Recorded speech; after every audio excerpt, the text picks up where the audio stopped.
आज मैं एक क्वेश्चन के साथ काम कर रहा था। मुझे क्वेश्चन, एक आदमी से बात करते करते ये सवाल मेरे मन में उठा। एक भाई साहब से बात करके मुझे सवाल आया। असल में कोई एक स्कूल के प्रिंसिपल हैं, वो बच्चों की मार्कशीट देख रहे थे, तो ही वॉज वेरी कंसर्न। कहते हैं कि 11th के बच्चे बहुत फेल हुए हैं इस साल। तो बोलते I don't know why do these children don't study, आजकल पढ़ाई क्यों नहीं करते। इनफैक्ट इसलिए आज हम लोग 11th में जाके एक मैंने क्लास भी ली थी कि हम लोग पढ़ाई क्यों नहीं कर पाते। बोलते हैं बच्चे खाली तभी पढ़ते हैं जब उनके एग्जाम्स आते हैं। और he was very concerned. He wanted to know why do children, how can we change somebody, how can we change these children. इस क्वेश्चन में एक इंटेलेक्चुअल, एक तरह का फ्रस्ट्रेशन भी था कि बदलते नहीं हैं। बट मुझे लगा कि मुझे ये क्वेश्चन फ्रस्ट्रेशन से हटा करके जब मैंने देखा तो I could see the possibilities, how can they actually change. फिर शाम को मेरी एक और सज्जन से बात हो रही थी, तो बात होते होते हम लोग अपनी फैमिली लाइफ के बारे में बात करने लगे। तो उन्होंने अचानक अपनी वाइफ के लिए बात कही कि कभी नहीं बदलती, वाइफ नहीं बदलती, अपनी बीवियां कभी नहीं बदल सकती। तब वही बात बदलने की आई, चेंज की, कि कैसे कोई बदलता है। बोलते हैं नहीं बदलती है वाइफ। मैंने कहा बदलता तो है इंसान, लेकिन उसके लिए बहुत साल लगते हैं, बहुत साल की डेडिकेटेड ईयर्स लगते हैं। अच्छा, तो उससे मुझे एक चीज बहुत क्लियर हुई, क्योंकि जब मैं अपनी लाइफ में देख रहा हूं, अगर कोई चेंज आया है थोड़ा बहुत, तो किस चीज से चेंज आया है। तो एक चीज तो बिल्कुल नहीं चेंज ला सकती, कतई नहीं। और ये वही चीज है जिसको हम लोग रोज यूज करते हैं अपने आप को बदलने के लिए, और ये बिल्कुल यूजलेस है। और वो है थॉट्स, विचार। विचारों से हम अपनी लाइफ नहीं बदल सकते। हमारी अलमारी में किताबें रखी हैं, मान लीजिए ये सब थॉट्स हैं हमारे दिमाग के, इनको हटाकर नए थॉट्स डाल दीजिए, नई किताबें डाल दीजिए, तो इस अलमारी में कोई फर्क नहीं पड़ेगा। जितनी जगह है उतनी जगह रहेगी। न इसका लकड़ी बदलेगा, न इसका स्ट्रक्चर बदलेगा, न इसकी उम्र बढ़ेगी, कुछ नहीं होगा। बस नई किताबें आ जाएंगी, पुरानी किताबें हट जाएंगी। बहुत से लोग, हम सब जब ये ऐसी बातें करते हैं ना कि कोई बदलता नहीं है, कोई बदलेगा नहीं, हम लोग अपने बारे में बोलते हैं ये चीज, और सोचते भी हैं कि बदलना नामुमकिन है। एक एवरेज बच्चा जिंदगी भर एवरेज रह जाता है। बहुत इक्के दुक्के हजारों लाखों में से एक आध गौतम बुद्ध जैसे टाइप का होता है। क्योंकि ज्यादातर लोग थॉट्स को बड़ी सीरियसली सोचते हैं कि इससे मैं बदल सकता हूं, या इससे मैं किसी और को बदल सकता हूं। इसलिए बड़ा जोर देते हैं हम लोग थॉट्स को देने और लेने में। ऐसा सोचते हो तुम मेरे बारे में, या ऐसा वो मेरे बारे में सोचता है। हमारे लिए बड़ा इंपॉर्टेंट है कि मैं किसी के बारे में क्या सोचता हूं। ये थॉट ही तो है, मैं आपके बारे में क्या सोचता हूं, या कोई और मेरे बारे में कैसा महसूस करता है। महसूस भी एक तरह का थॉट ही है, फीलिंग भी एक तरह की थॉट ही है। थोड़ी भारी थॉट है, एक मोटा आदमी समझ लीजिए। थॉट मतलब पतला दुबला बच्चा जो दौड़ता रहता है, और फीलिंग मतलब एक मोटा आदमी जो चलने में उसको दिक्कत होती है। वो जहां बैठता है वहीं पर सबको इकट्ठा कर लेता है अपने आसपास, और बच्चे बेचारे दौड़ते भागते रहते हैं। ऐसे हमारे थॉट्स दौड़ते भागते रहते हैं। हम लोग को अपने थॉट से बड़ा प्रेम भी है। बचपन की जो चीजें पसंद हैं, जो हीरो हीरोइंस पसंद हैं, जो फिल्में पसंद हैं, मैं देखता हूँ लोग उसकी इतनी वकालत करते हैं। वकालत अरे तुम्हें पता है, वो कल देखा नहीं था, चश्मे की तारीफ जिस तरह से कर रहा था, लग रहा था कि वो चश्मा वाकई बड़ा खूबसूरत है। तो हमारे थॉट्स, हमको लगता है कि हमको बदल सकते हैं, बट हमारे थॉट्स हमको नहीं बदल सकते। It's impossible. और क्यों? कोई आइडिया है आपको क्यों हमारे थॉट्स हमको नहीं बदल सकते? क्योंकि हम चाहे कितने भी बेवकूफ हों, चाहे कितने भी फ्रस्ट्रेटेड हों, चाहे कितने भी कुछ भी हों, हम थॉट्स से ज्यादा सटल हैं। हमारी जो एक्चुअल एग्जिस्टेंस है, जो हम हैं, हम नहीं जानते हम क्या हैं, हमारे अंदर में फिजिकल बॉडी है, हमारे अंदर में ब्रेन है, हमारे अंदर में सब कुछ है और एक एसेंस भी है, हम नहीं जानते उसको। जब इतनी बड़ी सोचिए, इतनी बड़ी चीज को आप किस चीज से तोड़ने और चेंज करने की कोशिश कर रहे हैं? थॉट्स से। इसलिए हारते हैं, क्योंकि ये स्ट्रक्चर नहीं है कि आप छेनी हथौड़ी लेकर उसको काट करके उसको एक शेप दे दें। कोई ये ऐसी चीज है जिसको आप जब छेनी हथौड़ी मारेंगे, छेनी हथौड़ी जानते हैं ना, छेनी हथौड़ी जो लोग शिल्पकार यूज करते हैं तो हवाई स्ट्रक्चर है अंदर। हवाई मतलब कोई ऐसी बहुत पानी जैसा चीज जिसको आप छेनी से मार ही नहीं सकते।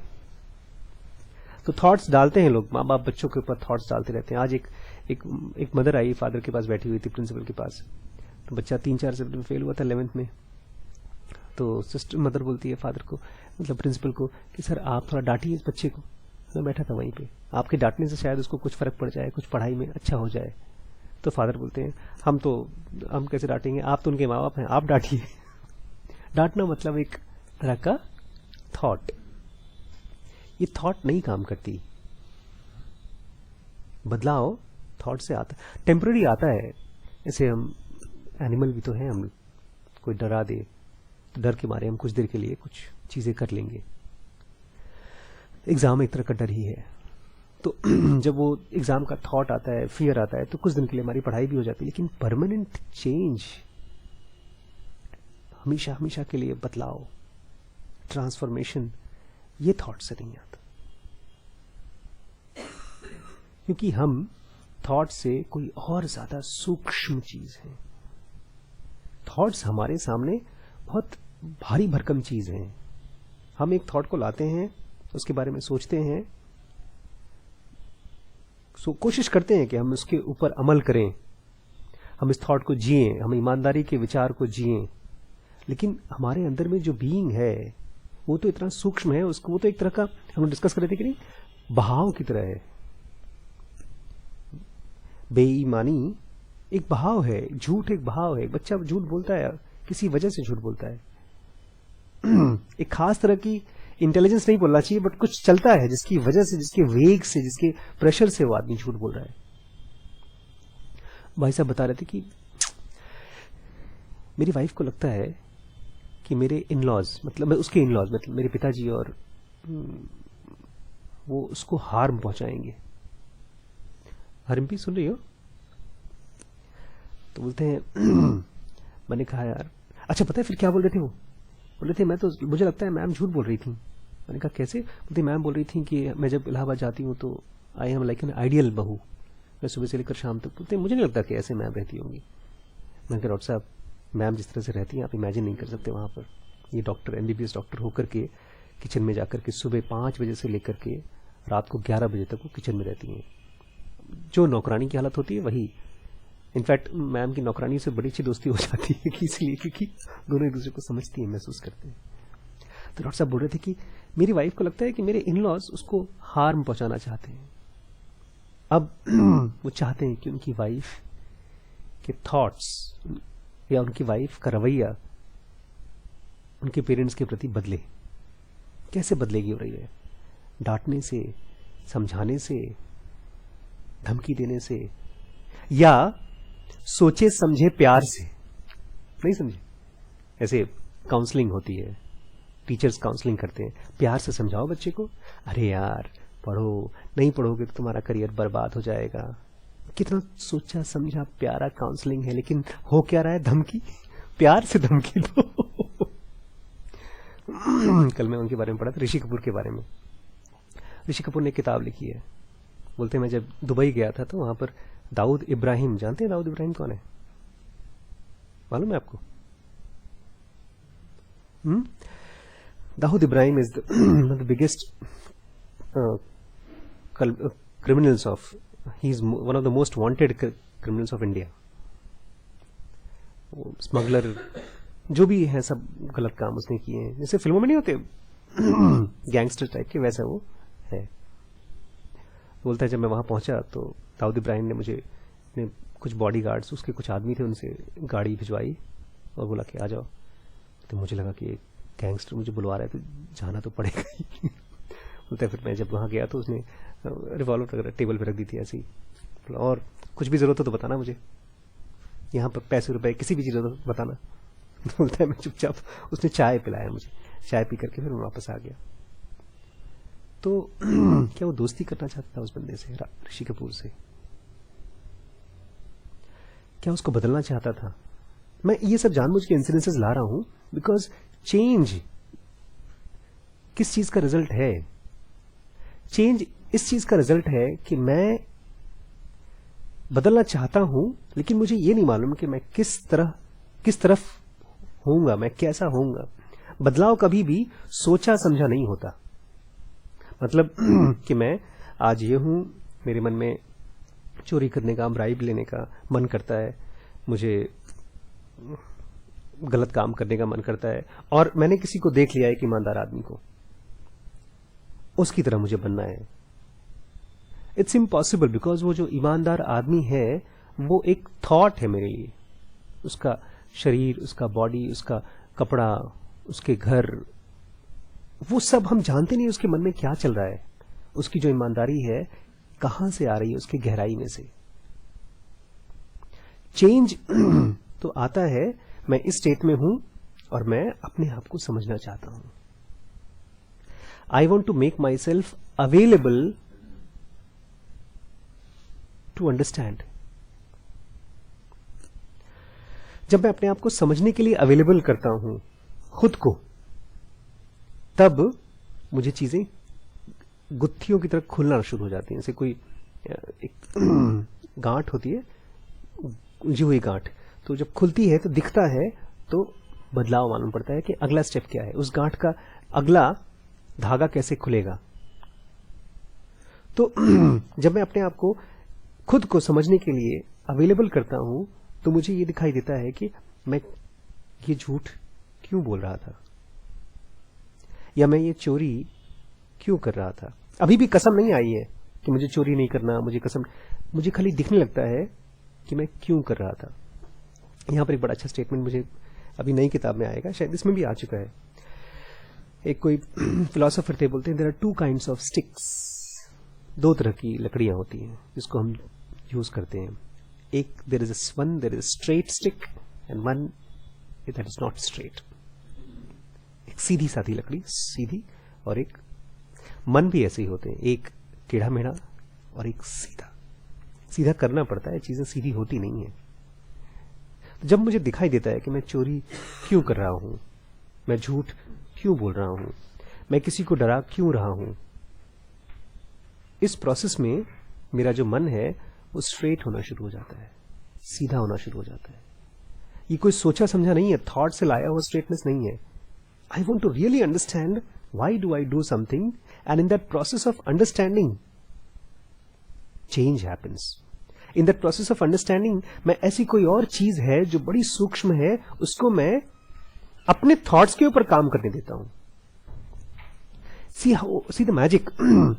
थॉट्स से मैं खुद को नहीं बदल सकता, लेकिन मैं खुद अपने थॉट्स को जब ऑब्जर्व करता हूं, अपनी फीलिंग को जब देखता हूं, तो कोई और चीज है जो उस थॉट्स के ऊपर मैं काम करने के लिए एक तरह का, जैसे कहना चाहिए नहीं, धीमी आंच पर सिकाई होती है जब भोजन की, तो स्वादिष्ट होता है भोजन, तो वो धीमी आंच मिलती है। वो किस चीज की आंच है मुझे पता नहीं।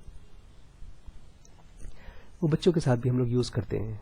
आज मैं जब क्लास में गया 11th क्लास में, तो बच्चे थोड़े बहुत बच्चे थे। तो जब मैं जैसे ही अंदर घुसा था, एक बच्चा सीरियसली बोला था कि मजाक में कर रहा था, मुझे पता नहीं, मुझे लगा था शायद मजाक ही बोला। सर आप मेरी हेल्प कर सकते हैं? मैंने कहा क्या?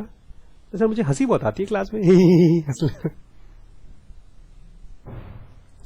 और एक बच्चा उसके बगल में हंसना शुरू कर दिया। तो पहले मैं ध्यान से देखा सबको, मैंने हंसता रहा, देखता रहा, मैं उसको हंसता रहा, मैं देखता रहा, मैं हंसा नहीं।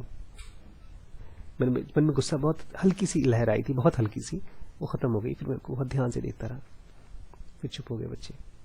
मैंने कहा थोड़ा सा कंट्रोल करिए अपने आप को, आपको पता है मैं क्यों आया हूं? ये प्रिंसिपल की क्लास थी, प्रिंसिपल सर बहुत कंसर्न है आप लोगों के लिए, और वो चाहते हैं कि मैं आपको कुछ बताऊं कि आप लोग पढ़ाई करें, केवल एग्जाम के दौरान नहीं, उसके पहले भी पढ़ाई करें, पूरे साल भर पढ़ाई करें। और मुझे लगता है कि यार एक आध क्लास बता करके, पढ़ा करके क्या फर्क पड़ जाएगा। उससे कौन सा आपके अंदर चेंज आ जाएगा। लेकिन फिर मैंने बच्चों से कहा कि, लेकिन फिर मैंने सोचा कि क्या पता आ जाए, क्योंकि बहुत छोटी छोटी चीजें ही तो हैं जो चेंज लाती हैं। कोई कोई लड़का किसी लड़की को आई लव यू बोलता है, वो लड़की छोटा सा ना बोल देती है तो चेंज आ जाता है, वो आदमी रोने लगता है। कोई बहुत कॉन्फिडेंस से रहित आदमी, बहुत कमजोर महसूस करने वाले को कोई आदमी कोई बोल दे, नहीं तुम कर सकते हो, इस छोटे से एक स्टेटमेंट से ही बहुत कुछ हो जाता है, आदमी को कॉन्फिडेंस आ जाता है। तो फिर मैं आपसे बात करना चाहता हूँ। ऐसे हम लोगों की बातचीत शुरू हुई, तो फिर बच्चे ध्यान से सुनने लगे। उन्होंने आधे घंटे सुना। तो चेंज किस चीज से आता है? चेंज इस चीज से आता है, पहली बात तो ये बहुत इंपॉर्टेंट लेसन है आज का मेरा, कि चेंज थॉट्स से नहीं आता। सर जब थॉट्स से नहीं आता तो किताबें क्यों पढ़ा रहे हैं आप? ये भी तो थॉट्स हैं। नहीं, इन थॉट्स के जरिए कोई और चीज है जो हम समझ रहे हैं, इसलिए हमको इन थॉट्स को रोक रोक करके बार बार अलग अलग एंगल से, अलग अलग स्टोरीज से समझने की कोशिश करनी पड़ रही है। अगर खाली थॉट्स होते तो एक बार पढ़ा, दिमाग में डाल लिया। इन थॉट्स को जब हम अंदर डालते हैं, इसलिए थॉट्स से भी ज्यादा इंपॉर्टेंट है दूसरे तरह के थॉट्स। कौन से? नेगेटिव थिंकिंग वाले थॉट्स। नेगेटिव थिंकिंग वाले थॉट्स बड़े स्पेशल टाइप के थॉट्स हैं। आप जानते नहीं कैसे थॉट्स आएंगे। आपने एक सेंटेंस पढ़ा, या आप सूरज को देख रहे हैं और आप देखते हैं क्या थॉट्स आ रहे हैं, आपको पता नहीं कौन से थॉट्स आएंगे। शुरू में आते हैं जो कॉमन थॉट्स आते हैं। आपने किताब पढ़ा तो एक स्टेटमेंट पढ़ने के बाद जो पुराने मेमोरीज हैं उसमें से निकल के आते हैं थॉट्स, उनको आप ठहराव दे देते हैं, उनको बोलते हैं ठीक है, वो तो मैं जानता हूं, ये तो रोज की जिंदगी है, मैं जानता हूं, अब और क्या है गहराई में, और कौन से थॉट्स आ सकते हैं।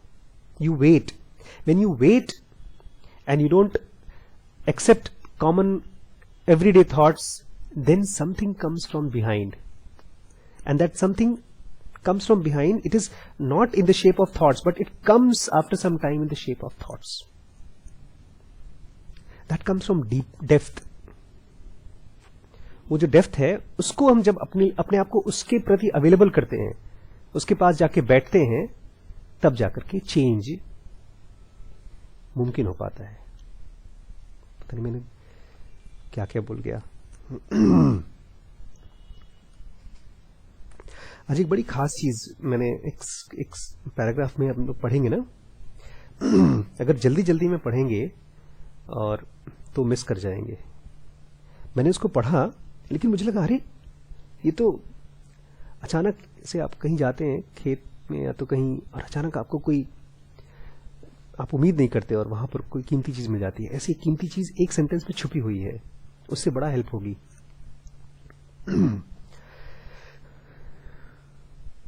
कल हम लोग डिस्कस कर रहे थे वो परफेक्ट स्टेट, जो कि कल की जो क्लास थी उससे मुझे मैंने बाद में बोला था कि डिजायर्स, जो छोटी छोटी अलग अलग चीजों के बारे में जो डिजायर्स हैं, उनसे हमको लड़ाई नहीं करनी है, लेकिन ये समझना है कि अगर उसको पूरा कर लिया, पूरा करके कोशिश करके पूरा कर भी लिया तो भी सेटिस्फैक्शन नहीं आएगा। करते रहें जितने हमारे हाथ में है। अगर मेरे पास 100 रुपए हैं और मुझे 100 रुपए का सामान यूज करने का मन कर रहा है तो करें, उसमें कोई लेकिन ये जानते रहें कि उस चीज से परफेक्ट हैप्पीनेस नहीं मिलेगी, क्योंकि परफेक्ट हैप्पीनेस मुमकिन है किसी और तरीके से।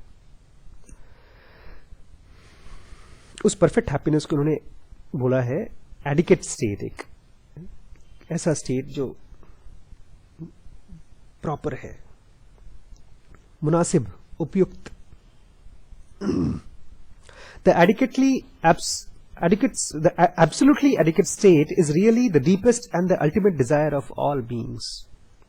हर बीइंग का, हर जानवर, जीव जंतु, हर बीइंग का यही इच्छा है कि हम एक परफेक्ट स्टेट में हो जहां पर कोई डिस्टर्बेंस ना हो।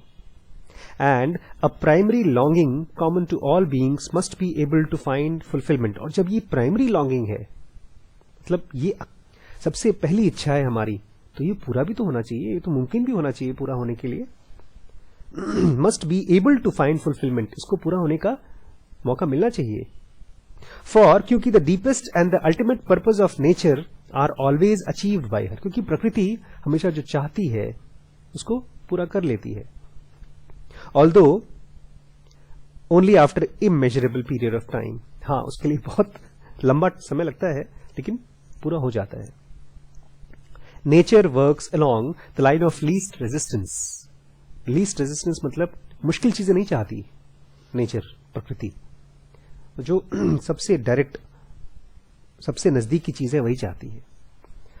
And creates no needs which cannot be fully satisfied. इसलिए नेचर कभी भी ऐसी कोई जरूरत पैदा नहीं करती जो पूरी न हो सके. देयरफॉर द डीपेस्ट नीड, कौन सी नीड? ये नीड कि हम परफेक्ट स्टेट में जा सकें. Therefore, the deepest need, the primary longing for perfectly happy and adequate state must be met above all others. इसलिए ये खाली कल्पना नहीं है राइटर्स की या साधुओं की, ये मुमकिन है. तभी तुम्हारे अंदर इच्छा आई है. Beings would not have this primary longing if it were incapable of fulfillment. अगर ये चीज नामुमकिन होती तो हमारे मन में इच्छा नहीं आती इसकी.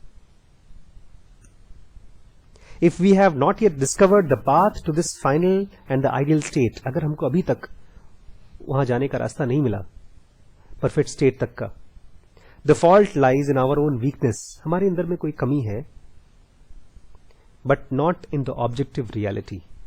मतलब ऐसा नहीं है कि वो स्टेट है नहीं, वो स्टेट तो है, आपने ही छोड़ दिया है. जब ये सेंटेंस पढ़ा तो मैंने सोचा कि क्यों छोड़ देते हैं. बहुत से लोग बोलते हैं, परसों भैया से बात हो रही थी तो याद है कैवल्य स्टेट की जब बात कर रहे थे कि महावीर बोलते हैं कैवल्य स्टेट में पहुंचना तो नामुमकिन है इस उम्र में. वो कह रहे थे महावीर के हिसाब से. सुन लिया किसी बड़े गुरु को, हम तो वैसे ही बहुत कोशिश कर रहे थे ध्यान व्यान करने की, हमसे हो नहीं जाता. 2 4 5 साल 10 साल बीत गए. फिर कहीं किताब में किसी महान गुरु के मुंह से सुन लिया कि नामुमकिन है, छोड़ दिया. हम जब कोशिश करते हैं और नहीं सक्सेसफुल होते तो मन करता है कि छोड़ दें. ये कह रहे हैं कि आप छोड़ना चाहे छोड़ दें, लेकिन ऐसा है नहीं कि वो स्टेट पॉसिबल नहीं है. परफेक्ट स्टेट पॉसिबल है. अगर आप छोड़ दोगे तो आपके लिए पॉसिबल नहीं होगा, बट जो छोड़ता नहीं है उसके लिए पॉसिबल है.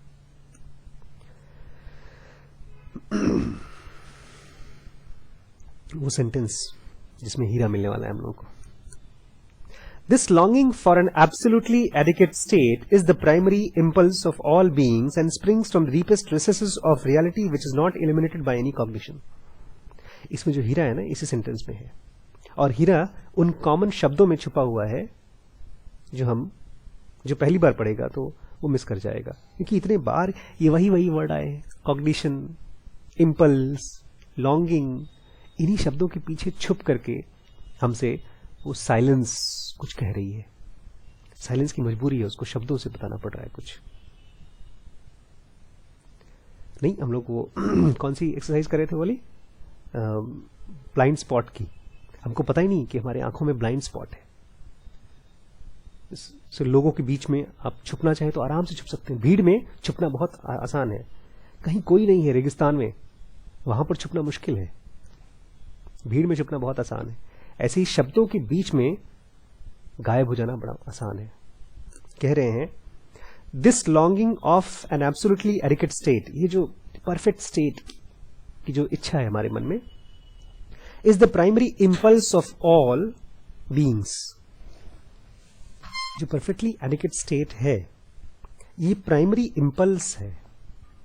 इंपल्स तो जानते हैं, एक शब्द मेरे मुंह से निकल रहा है वो एक इंपल्स है. एक हम कुछ भी हो रहा है, कहीं पर भी कुछ भी हमारे बॉडी के साथ हो रहा है वो इंपल्स है. हमारी लाइफ के साथ वो इंपल्स है. जो प्राइमरी इंपल्स है, सबसे पहला जो इंपल्स है दुनिया का, वो यही है कि हम एक परफेक्टली एडिक्वेट स्टेट को पा सके.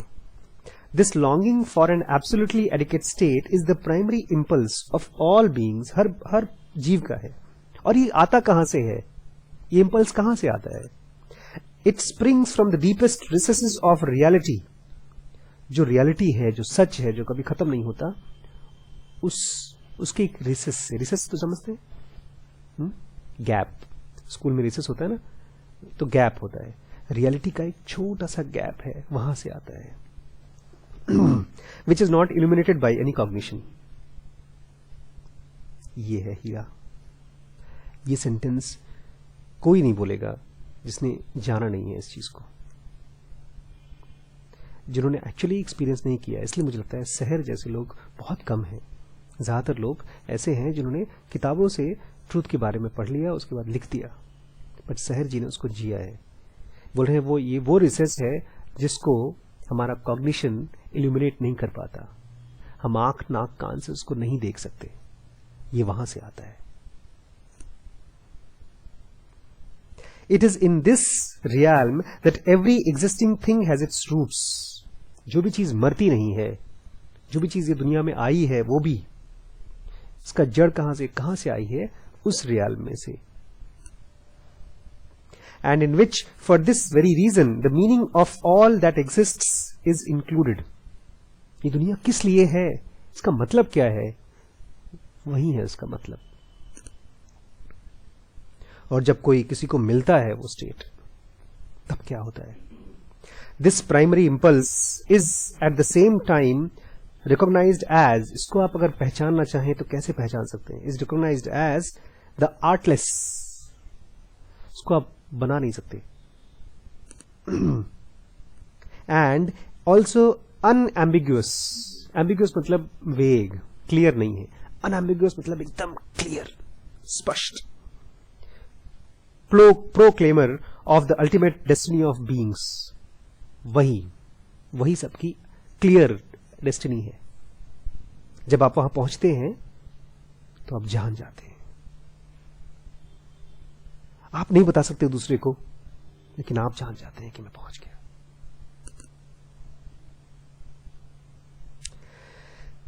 As such, it cannot reach peace until the goal of the holy adequate state is attained, even though the world periods may be needed for this. चाहे लाखों करोड़ों साल लग जाएं, लेकिन जब तक आप पहुंचते नहीं, तब तक आपको शांति नहीं मिलती। क्या है ये? It is the whip. ये वो whip है। whip जानते हैं क्या होता है? चाबुक।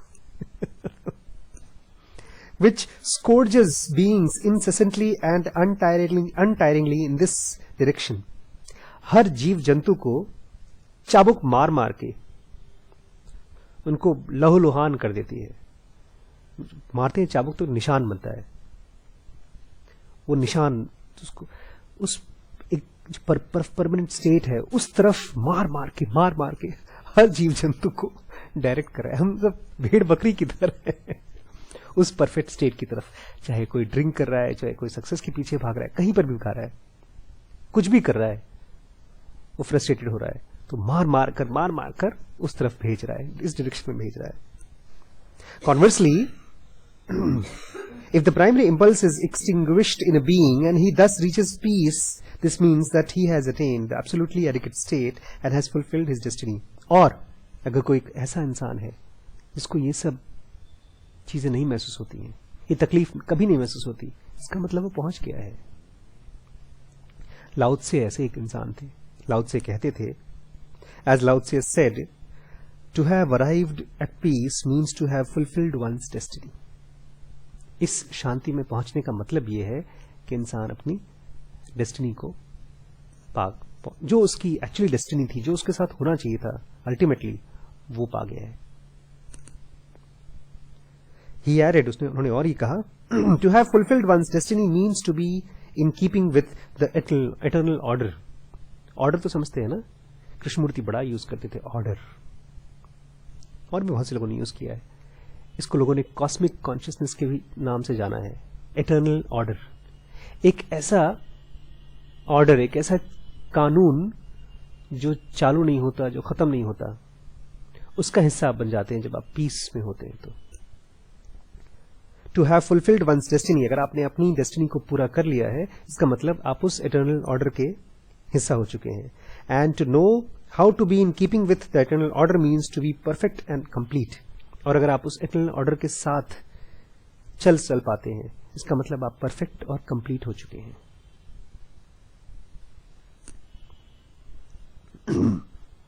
These words mean that eternal order is that one in which every being finds himself in a state wholly adequate to himself. इसका मतलब ये है, वो eternal order वो state है जिसमें हर इंसान, ऐसा नहीं है कि स्कूल की तरह है कि एक बच्चा टॉप करेगा बस, या एक आदमी अमीर रहेगा तो 10 गरीब रहेंगे. इस दुनिया का यही नियम है.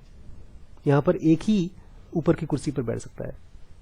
एक ही आदमी अमीर हो सकता है, तभी उसके पास 4 नौकर होंगे. सोचिए, अगर अमीर आदमी कौन है जिसके पास ढेर सारा पैसा है और वो अपनी रोजमर्रा की जिंदगी के लिए नौकर रखता है, तो इसका मतलब नौकर तो बेचारा गरीब ही रहेगा, नहीं तो कोई आदमी किसी और के लिए क्यों सेवा सत्कार करेगा. लेकिन उस एटर्नल ऑर्डर में, उस परफेक्ट स्टेट में कोई मोनोपोली नहीं है कि एक ही जी सकता है, दूसरा नहीं जी सकता. Only in such an order, केवल इसी ऑर्डर में, इज देयर नो चेंज, इसमें कोई बदलाव नहीं होता, वो हमेशा रहता है. And so it is eternal, और इसीलिए वो एटर्नल है, हमेशा हमेशा है, कभी खत्म नहीं होता. सोचिए, मतलब मैं उस बच्ची के बारे में सोच रहा था कि जो कह रही थी कि सर मुझे अपनी डिजायर्स को खत्म करना पड़ेगा उस परफेक्ट स्टेट में पहुंचने के लिए. क्या कोई ऐसी स्टेट है जहां पर कभी चीजें खत्म नहीं होती? हमारी इमेजिनेशन की बात नहीं कर रहा हूं कि पैसा रुपया खत्म नहीं होता या डिस्टर्बेंस कभी खत्म नहीं होती. सर, डिस्टर्बेंस कभी होती नहीं है, पीस कभी खत्म ही नहीं होता. If you just imagine also, it for me it is very alluring, बहुत लालच टाइप का आता है. Such an order corresponds to the mental picture every man carries with himself of the eternal order. ये वैसा ऑर्डर नहीं है. आप सोचेंगे कि यार जैसा मैंने सोचा था वैसी दुनिया चाहिए मुझे, ये वैसी दुनिया है. Such an order corresponds to the mental picture every man carries within himself of the eternal order. आपने जो मन में कल्पना कर रखी है ना एटर्नल ऑर्डर की, ये वैसी ही है. आपकी कल्पना, मेरी कल्पना, हम सब की कल्पना जैसी है वैसी ही है. You will feel perfect in that state. As long as this order is disturbed, disorder and confusion flourishes. और अगर ये ऑर्डर नहीं मिलता तो क्या होता है हमारे आसपास, हमारी लाइफ में? डिसऑर्डर एंड कंफ्यूजन फ्लरिश करता रहता है, चलता रहता है. During this confusion the eternal order strives to eliminate its disturbance. तो अब हमारी लाइफ में अभी क्या है? डिस्टर्बेंस है, कंफ्यूजन है. लेकिन ऐसा नहीं है कि हम लावारिस पड़े हुए हैं कंफ्यूज्ड होने के लिए. इसको कोई चाबुक मार मार के ठीक कर रहा है. ड्यूरिंग दिस कंफ्यूजन, कौन इसको चाबुक मार रहा है? द एटर्नल ऑर्डर स्ट्राइव्स, वो मेहनत करती है, strives to eliminate this disturbance, इस डिस्टर्बेंस को ठीक करने की कोशिश करती है. नहीं, जैसे वो पिक्चर देख रहे थे हम लोग, मैट्रिक्स, उसमें आर्किटेक्ट का काम क्या है? सारे जो इक्वेशंस बिगड़े हैं उनको ठीक करना. उसको जहां पर भी, कहीं पर भी कोई इक्वेशन खराब दिखता है तो उसको ठीक करता रहता है. हालांकि वो कल्पना है, लेकिन यहां पर एक ऑर्डर है जो हर चीज को ठीक कर रही है. नदी में देखिए, नदी को लोग देख रहे थे, कोई भी कचरा उसमें डाल दीजिए, उसको साफ कर देती है. उसका काम ही है साफ करना. तो एटर्नल ऑर्डर मेहनत करती है इसको ठीक करने की. कैसे मेहनत करती है? बड़ा जादुई है. It protests, laments and threatens.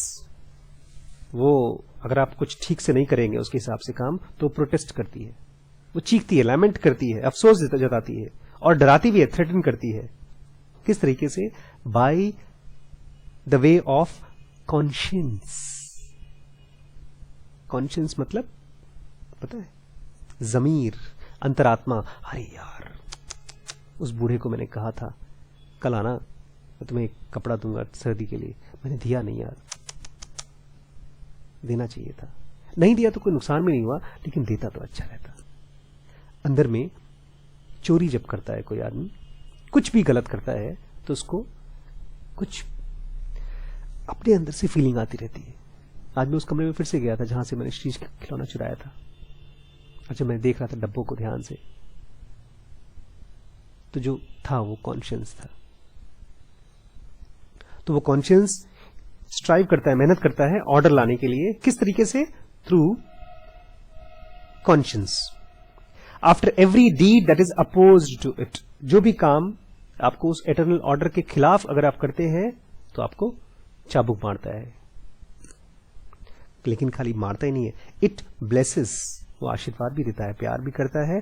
By way of good conscience every action that lies in the direction of absolutely adequate state. अगर आप उस डायरेक्शन की तरफ जा रहे हैं, आपके एक्शन उस तरफ जा रहे हैं, तो आपको एक पॉजिटिव कॉन्शियंस, गुड कॉन्शियंस की फीलिंग आती है। अच्छा करते हैं तो फीलिंग आती है एक, इसलिए नहीं कि लोग अच्छा महसूस करेंगे मेरे बारे में, आप अकेले भी रहते हैं तब भी। When a person that has reached this state, और जब कोई इंसान उस स्टेट में पहुंचता है, the herald of the eternal order, herald मतलब घोषणा, एक घोषणा होती है eternal order की। The primary impulse is silenced, वो primary impulse जो disturbance थी अपने आप को पूरा करने की, वो शांत हो जाती है। Such a perfect one, ऐसा होता है perfect one, free from all urges and prompting, उसमें कोई अर्ज नहीं होती, कोई उकसाव नहीं होता, कोई चीज डिस्टर्ब नहीं कर सकती उसको। Knows boundless peace and absolute happiness, एक ऐसा शांति महसूस करती है जिसकी कोई सीमा नहीं होती, एक ऐसी खुशी जिसका जो एब्सोल्यूट होती है, परफेक्ट होती है। Indeed he has fulfilled his destiny, बिल्कुल सही बात है, क्योंकि उसने अपनी डेस्टिनी पूरी कर ली है। A state altogether adequate to us is contained within the eternal order, जो हमारे लिए परफेक्ट स्टेट है वो उस एटर्नल ऑर्डर में है। Thus, its realization is not only possible, और खाली ऐसा नहीं कि वो मुमकिन है यार मुमकिन है कभी करेंगे, ऐसा नहीं है, but is precisely the real task of our lives, यही एक्चुअल काम है हमारी लाइफ का, बाकी सब नकली है। एक डॉक्टर साहब है हमारे यहाँ भी, आजकल का आज भी हुआ है, इनफैक्ट आज लखीमपुर में हुआ है, कल सीतापुर में हुआ है, और शायद कल या परसों इलाहाबाद में हुआ है। ऑल ओवर यूपी जितने भी डॉक्टर्स हैं सबने धरना दिया है, 2-3-4 घंटे के लिए या एक दिन के लिए अपना क्लिनिक बंद कर दिया था। 3-4-5 दिन पहले इलाहाबाद के एक बहुत बड़े डॉक्टर, सर्जन है, AK बंसल नाम है उनका, पेशेंट देख रहे थे और उनको 2 गुंडे आकर के गोली मार के उनकी हत्या कर दी। तो इसी के प्रोटेस्ट में सब डॉक्टर्स, मैं सोच रहा था, he was very very successful doctor, मतलब बहुत बड़ा हॉस्पिटल, 500-600 बेड का हॉस्पिटल है, उनका घर 2-3 एकड़ में तो घर है शहर के बीचों बीच। He was the most successful, one of the most successful person I know, उनसे मिला हूं एक बार। If he died, is that purpose of life according to Buddha? No. The actual purpose of life is to achieve that state, perfect state. इसको Kant, Immanuel Kant किस तरह से कहते थे पता है? कहते थे you can for you ought. उस परफेक्ट स्टेट को खाली तुम्हारे लिए पॉसिबल ही नहीं है, ऐसा मत सोचो कि पॉसिबल है, कभी ना कभी जाएंगे उस रास्ते, तुम्हें जाना है, यही तुम्हारा काम है और कोई काम ही नहीं है। कुछ और किया तो चाबुक खाओ। खाली इल्यूजन है फ्री विल का, कुछ भी कर लो चाबुक खाओ। बट अगर उस परफेक्ट स्टेट को खोजो तो जो वो मिलती है वही तुम्हारी डेस्टिनी है। ठीक है।